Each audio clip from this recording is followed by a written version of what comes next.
عليكم. رانا في الخريف وبدا البرد يقرب. هذا الوقت نديرو فيه التحضيرات تاع الشتاء.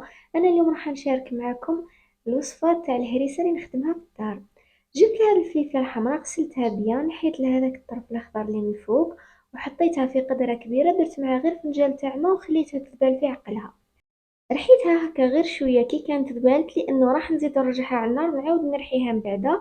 درت لها كميه مليحه تاع ملح وتاع زيت زيتون، ومن بعد كي رجعتها على النار خليتها حتى نشفت من الماء مليح، وجبتها عاود ترحيتها كيما هكا. درت لها كزبر وكمون وزدت عليها ثوم مع ربيتها ورحيتها بيان بيان حتى ترطاب.